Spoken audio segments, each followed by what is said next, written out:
Okay, I want you to use your imaginations. Just picture the scene. It's early morning, a narrow back street, grey, drizzly, around 9:30. So people have left for work and there are a few empty parking spaces. A car pulls up. Two men get out of the front. In this particular case, they're Asian. They look to be late 20s, early 30s, maybe a little bit older. One of them opens the rear door to the car and pulls out a young girl. She's a child, really. She's white. She's decked out in Primark chic. She looks to be about 12, going on 25. You know the type. She looks sulky. She looks scared. This girl is on her way to a forced abortion in the grubby basement of one of these houses. Backstreet abortionists are still alive and well and flourishing in this country. It's been said that this happened to at least two of the girls who were victims of the grooming ring here in Oxford, and both were around this age, about 12. But the point is that the same kind of thing is being replicated all over the country, wherever girls today are victims of abuse. And that includes grooming, it includes trafficking for prostitution, it includes young girls who become pregnant as a result of other forms of abuse, including incest. Now, of course, sexual exploitation can happen to both girls and boys, but for the next 20 or so minutes, I want to look specifically at the position of girls.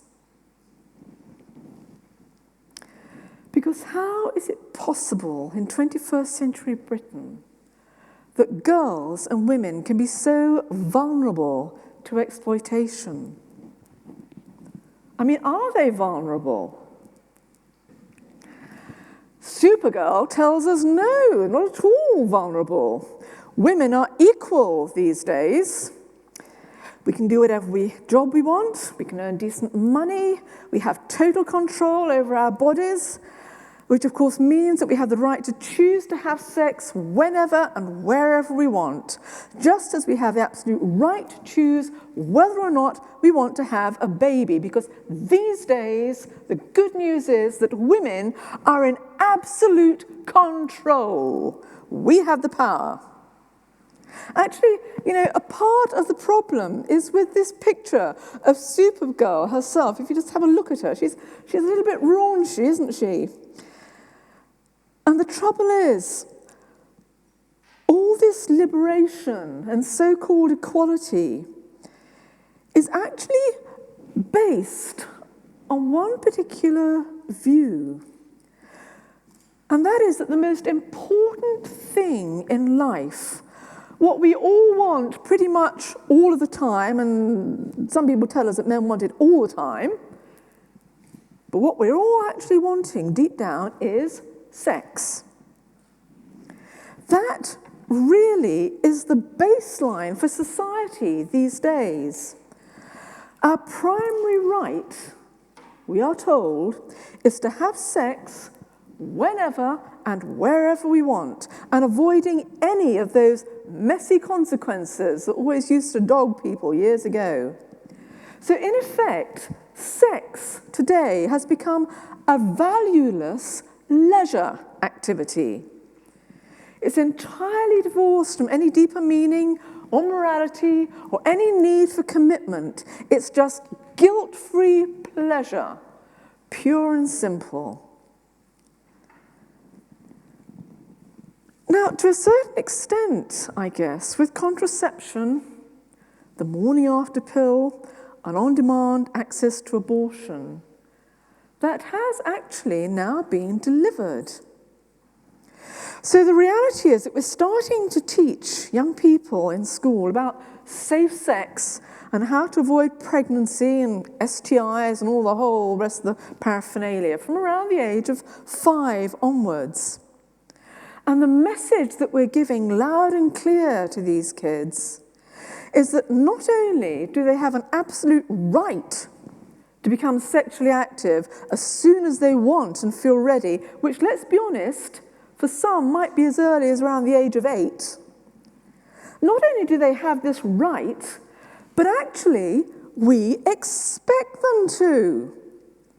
And any form of restraint, whether it's moral or fear of disease or whatever, it's just an unacceptable ideological imposition.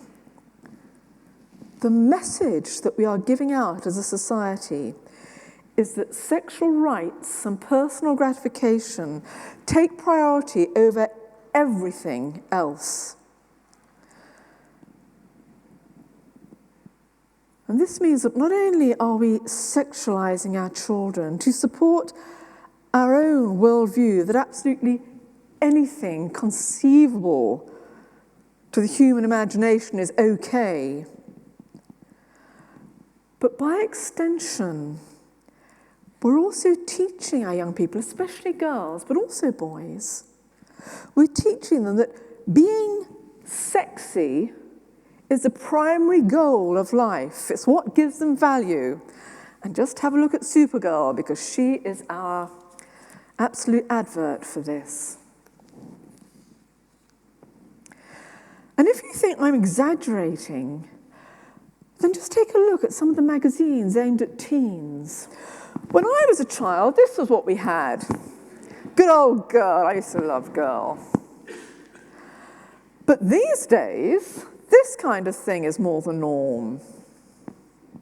Now, I've actually picked one of the tamer covers, but she's looking very kind of, how do we describe her? She's quite sort of sassy, isn't she? You know, she's going to give you a run for your money, this girl.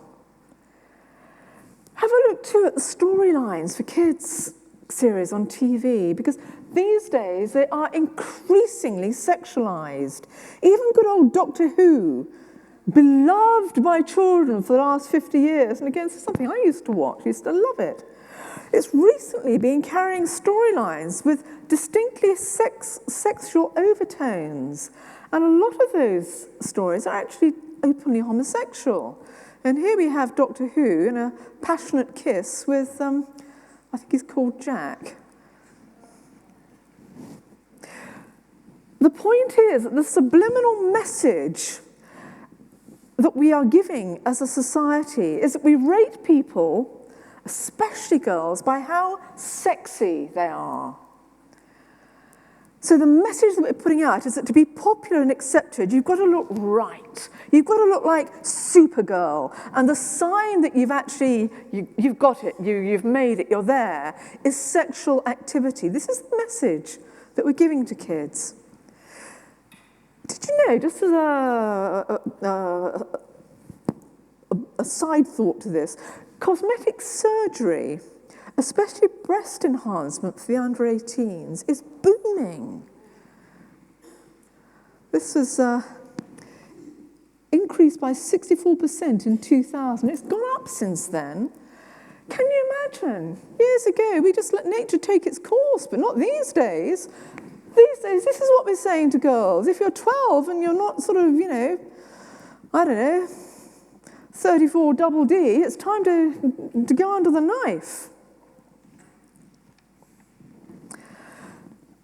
Pornography is not something that's traded under the counter in brown paper parcels anymore. We have actually pornified our whole culture. These days, it's staring down from billboards on the high street. It's on TV, on Doctor Who. It's in the cinema, it's on the internet, it's in school. We talk very loudly about human rights and equality these days, but I would actually put it another way. What we're actually giving is a systemic and institutionalized exploitation and abuse of our children for our own self-justification. After all, if we can demonstrate that this is human nature, that, as Kinsey said, babies are sexualized beings, if we can prove that, then we don't need to feel guilty about our own behavior. You don't need me to tell you that this is not right. Children should be receiving our protection and care. They should not be being forced into adult behaviours for which they are physically and emotionally completely unprepared. Now, okay, you may sort of say, well, yeah, okay, I can see that there's a problem, but it's not really that bad, is it? Well, I would just like to explain very briefly why it is that bad and why it's a major factor in encouraging this climate of sexual exploitation that we have in society today. These days, because we can all supposedly have casual sex whenever and wherever we want, supposedly completely without consequences, it's actually become very hard for a girl to say no. You can laugh, but this actually is a lot of the approach people have. Kids these days, they go out, and it's that casual. And it's very hard for the girl to say, no, I'm not really that interested. I mean, why should she, to be perfectly honest, in this day and age? She may early on be able to say that she doesn't feel ready, and she may be able to get away with that. But it's generally accepted that that hurdle is going to be got over fairly quickly. And to be perfectly honest, once it has been got over, saying no after that is just plain rude. These are the values that we're teaching our kids. So no wonder certain parts of the world dismiss our young people, or dismiss us as decadent, disgusting, and ripe for exploitation. We are inviting this. No wonder some people, some men, feel they have an absolute right to indulge whatever perverted fantasy they have, and that children are fair game in all of this. Our current morality, or our current immorality, if you prefer, is encouraging exploitation and perversion at every level, because we no longer have the boundaries in place that protect. But there's another aspect to this problem. We have taught our kids so well that sex is the defining value of life, that it's also made it difficult for them to see beyond this. And that has inevitable repercussions. For instance, insecure, needy young girls, desperate for love, can be very vulnerable to the type of exploitation we've seen here in Oxford, precisely because they are so desperate for someone, somewhere, to take an interest in them, and they can only see that in sexual terms. And this means that, very sadly, they tend to interpret these casual, carnal encounters that they fall into as love. So it's their own neediness that makes them susceptible to the overtures of these older sexual predators who don't give a toss about them, but who capture their interest with presents, typically a mobile phone, I'm told,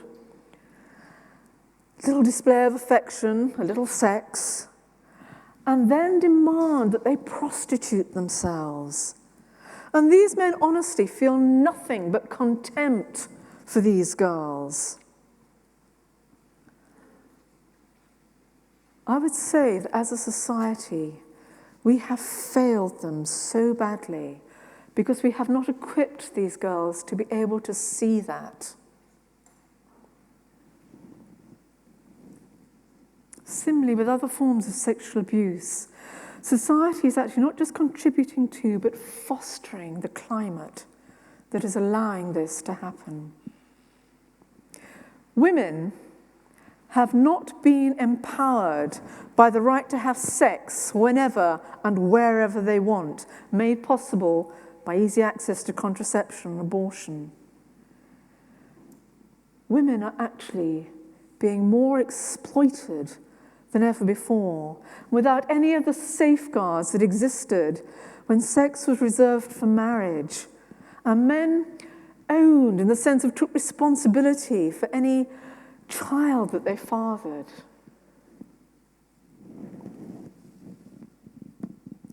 We will never deal with the problem of sexual exploitation and trafficking in our society if we do not first tackle this mindset that says that people are defined by sex. As a society, as top priority, we have got to give children back their childhood. Trafficking is a particular problem at the moment. It's widespread. But in trying to tackle it and arm children to protect them against predators, to have any chance of success, we have got to tackle the wider problem. Of course, for their protection and well-being, kids need to be taught the facts of life. But they need to be taught within a moral frame. It is not good enough to say to a child of 12, this is the mechanics of sex. We are not going to give a moral judgment because that is going to be infringing your personal autonomy. We have got to give them back that moral frame that will give them space to test who they are and relationships without getting into the whole package in a way that pushes them prematurely into sexual behavior that is going to damage the whole of the rest of their lives and damage their capacity to form future relationships. What we are feeding kids today, out on the streets, in school, in homes, via TV and the internet, what we're actually feeding them is a porn version of sexuality. And it is precisely this that is making them vulnerable to abuse, vulnerable to be trafficked, vulnerable to be groomed. What we need to do is start protecting kids properly, and then we can deal with the abusers effectively. Thank you.